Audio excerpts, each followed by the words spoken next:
Olá, tudo bem? Como vai você? Espero que você esteja bem, sempre bem. Eu sou Rivaldo Machado, seu professor de Geografia aqui do SAI Digital. Hoje eu estou aqui com você, minha querida aluna, meu querido aluno, para nós vermos algumas características a respeito do continente europeu, né? Essas características, elas estão mais relacionadas hoje, por assim dizer, com alguns desafios que a Europa vem passando, né? Então a gente conhece muito bem a história desse continente europeu, né? Durante um período extremamente longo da história aí, a Europa foi, por assim dizer, considerado o grande centro do mundo. Por conta do que isso, né? Ali foi o berço de civilizações como os gregos e os romanos, que tiveram uma produção cultural que influenciou toda a cultura ocidental, né? É só você pensar, por exemplo, a origem aí do nosso método científico, do nosso direito romano aqui no Brasil. Então a moçada está sempre ali em volta dessa Europa, né? Além disso, com as grandes navegações também os europeus trataram de fazer o quê? Eles saíram colonizando os demais continentes do planeta e dessa forma acabaram levando a sua cultura a diversos outros pontos, a diversos outros continentes. Então, essa tradição europeia sempre foi uma tradição extremamente forte, né? E assim foi por um período muito longo da história, que quando finalmente nós chegamos até o século XX. Sabemos que nesse século XX acabou ocorrendo que a Europa, ela caiu, por assim dizer, enfrentou dois grandes conflitos. Primeira e Segunda Guerra Mundial, né?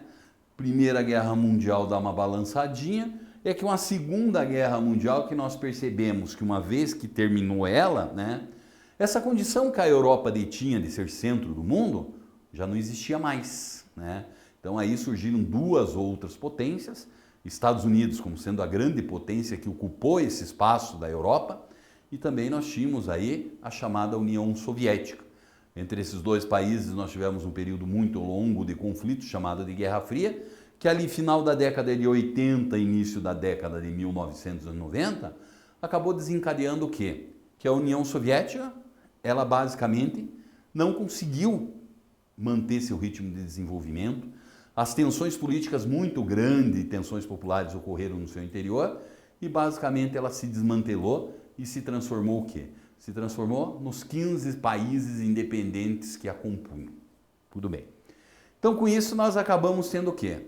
Estados Unidos se transforma na grande potência mundial hoje, né? Econômica e militar principalmente. E aí nós acabamos tendo que a Europa tem, por assim dizer, esse sonho de fazer o quê?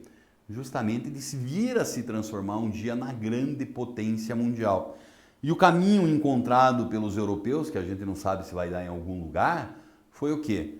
Uma implementação de um gigantesco bloco econômico aí, o mais desenvolvido que nós temos no planeta, chamada de União Europeia, né? Então o que acaba acontecendo? Então é com base nessa União Europeia que eles acreditaram que ia acabar com a possibilidade de um novo grande conflito no interior do continente e que eles poderiam unir economias extremamente fortes, pesadas, para tratar de fazer o quê? Para tratar justamente aí de um dia vir a ocupar novamente essa posição de centro econômico e geopolítico do mundo. Então, esses são, me desculpe, desafios, por assim dizer, que a Europa está passando nos dias de hoje. Então, vamos procurar, num primeiro momento, caracterizar um pouco dessa economia europeia, para, num segundo momento, nós tratarmos de fazer o quê? Peço desculpa, ver alguns desses desafios que a Europa está sentindo nos dias de hoje.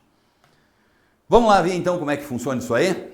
Primeira coisa, caracterização da economia europeia. Então nós temos uma imagem aí, bonita essa imagem, né? As chamadas torres gêmeas lá do Deutsche Bank, lá em Frankfurt, uma das principais cidades da Alemanha aí. Esse Deutsche Bank não é nada mais, nada menos que uma das maiores instituições financeiras do planeta. E ela também, ou ele, trata de representar um pouco do que é essa realidade econômica europeia. O que eu estou querendo dizer com isso? Quando nós vamos analisar de forma muito geral o continente europeu, nós acabamos percebendo que ali existem, antes de tudo, disparidades muito grandes. Nós temos países extremamente ricos e desenvolvidos, como é o caso de quem, por exemplo?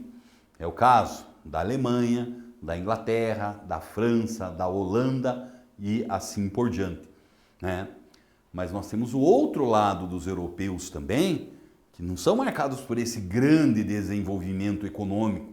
Então você tem uma Grécia, uma Espanha, Portugal, e parte significativa daqueles países que num passado recente fizeram parte ou estavam alinhados à União Soviética, né? Então esses não conseguiram o mesmo grau de desenvolvimento que essas grandes potências ocidentais conseguiram chegar aí.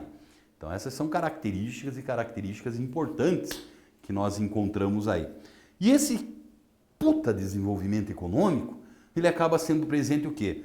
Uma agricultura de ponta, uma pecuária de ponta, muito investimento em tecnologia e, logicamente, também com retorno e uma produtividade muito elevada. A indústria europeia aí, ela se destaca não é só porque foi lá o berço da Revolução Industrial, mas ela também conseguiu se desenvolver e criar uma indústria de ponta, e principalmente a Alemanha é um grande destaque industrial no sentido de produtividade e desenvolvimento de tecnologia, né? E a atividade de serviços de forma geral, que é a que nós acabamos encontrando, que também ela tem um desenvolvimento que é um desenvolvimento muito grande, muito gigantesco aí na Europa. Então, as atividades mais variadas, é a região que mais atrai turista, é o continente que mais atrai turista no planeta, certo? A cidade de Paris é aquela que é a segunda que mais atrai turista, ficando só atrás da região da Flórida, por causa da Disneylândia lá nos Estados Unidos, que ainda é a primeira. A educação europeia, suas universidades e assim por diante, atraem estudantes do mundo inteiro. Seu setor financeiro, como acontece com o Deutsche Bank, o que acaba acontecendo com ele? Ele também é um destaque muito grande. Então, de forma generalizada, a gente consegue perceber que essa dinâmica econômica, sem sombra de dúvidas, é uma característica muito marcante que nós encontramos na economia europeia. É claro, e eu chamo a sua atenção. Existe, por assim dizer, os chamados primos pobres na Europa também. Mas mesmo se nós formos pegar esses países com uma menor dinâmica, o europeu ele possui uma característica que é muito significativa. Parte significativa desses 750 milhões de europeus que ocupam o território do continente, eles gozam, por assim dizer, de uma qualidade de vida muito boa, muito significativa, com índices sociais também extremamente positivos, né? Diferentemente do que nós encontramos nos demais continentes de forma geral, não existem grandes problemas, por assim dizer, com a saúde pública, com a segurança, né? Caso em algumas regiões que nós tivemos guerras e conflitos aí, né? Mas mesmo assim nós acabamos tendo que esse continente europeu, ele é um continente que ele apresenta problemas, né? São desafios que os europeus têm que tratar de encarar. Por exemplo, né? Então a gente sabe muito bem, um desses desafios está relacionado com a chamada população europeia, né? Sabemos que países, por exemplo, como a Alemanha, a Inglaterra, a França, a Holanda e principalmente os países nórdicos, o que eles acabam apresentando aí? Eles acabam apresentando que essa sua população ela possui uma alta qualidade de vida e um poder aquisitivo também elevado. Mas ainda na Europa existem essas chamadas disparidades. Esses países que são os países aí, como eu já falei aqui, Portugal, Espanha, Grécia, Itália, Irlanda e os chamados países do leste europeu, eles não apresentam esse mesmo nível de desenvolvimento. Então isso talvez seja um desafio muito grande que nós temos para a União Europeia diminuir, se não acabar, que é quase um sonho, mas nunca vai se tornar realidade, essas grandes disparidades que ainda nós encontramos dentro desse continente europeu. Sem sombra de dúvidas, talvez seja um dos principais problemas, porque daí o que acaba ocorrendo, né? Se você tem uma economia muito integrada dentro da União Europeia, mas você tem disparidades, isso vai tratar de gerar problemas, né? Então, toda vez que você engloba, por exemplo, passa a fazer parte da União Europeia, por exemplo, um país do leste europeu, que tem uma qualidade de vida da população, principalmente no que diz respeito a emprego, menor que na Europa Ocidental, olha que você tem a liberdade de circulação de pessoas. Então você tem fluxos muito grandes de pessoas que saem desses países menos abastados em busca do melhor mercado de trabalho e de uma melhor qualidade de vida nos países mais ricos e desenvolvidos, né? E esse migrante que chega, a gente sabe que existem problemas. Outro problema que é muito pesado que nós encontramos na Europa aí é uma onda muito grande que também não é muita novidade, mas que ela vem acontecendo, que são os chamados separatismos. Então por aqui nós temos uma imagem, né? Que foi lá de 2017, essa tentativa, um protesto a favor da independência de uma região da Espanha, que é chamada de Catalunha. Então o que basicamente nós encontramos nessa região? A Espanha, por assim dizer, ela é uma coxa de retalhos, né? Foi criado o chamado Estado Nacional Espanhol e ali dentro existia uma quantidade muito grande de pessoas que basicamente não se identificam sendo espanhóis. Então, por exemplo, nós temos o caso dos catalães, né? Então é uma região muito rica que nós encontramos aí, talvez a mais rica, e que basicamente produz em grande quantidade e paga impostos para o Estado espanhol distribuir em todas as demais regiões. Então essa população, o que eles querem? Eles querem que isso acabe, essa dependência. Eu não sou espanhol, o que eu tenho que atender aos interesses do governo espanhol?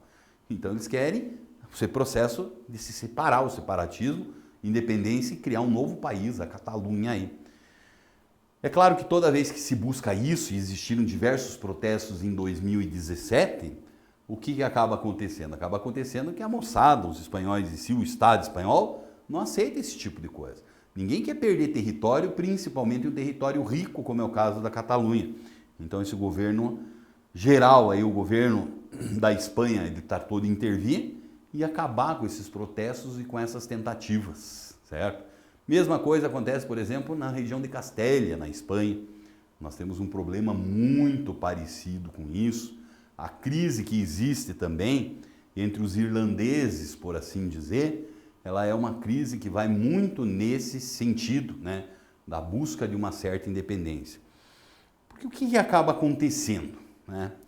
Que se a gente for pensar o continente europeu de uma forma muito generalizada, antes do surgimento dessa instituição chamada de Estado Nacional Moderno, antes do surgimento desse sentimento de nacionalismo nas pessoas, se a gente fosse pensar basicamente esse continente europeu, ele era um continente que ele apresentava o quê?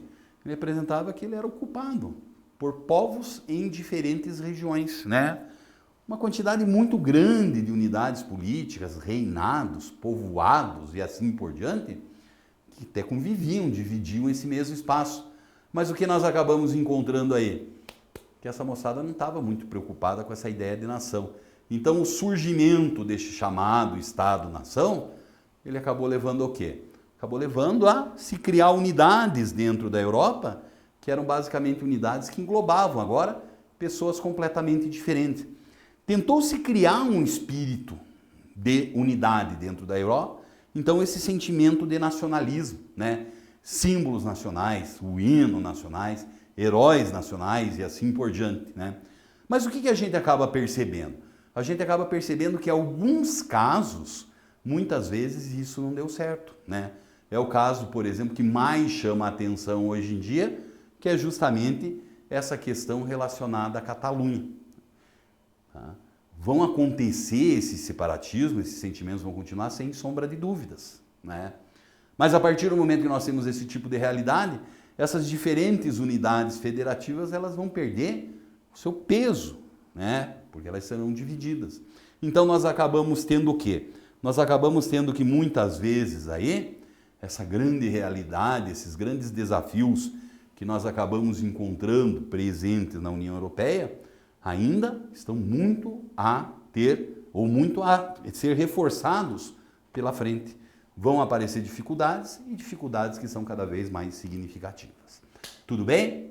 Tudo legal? Então tá bom. Um grande abraço para você.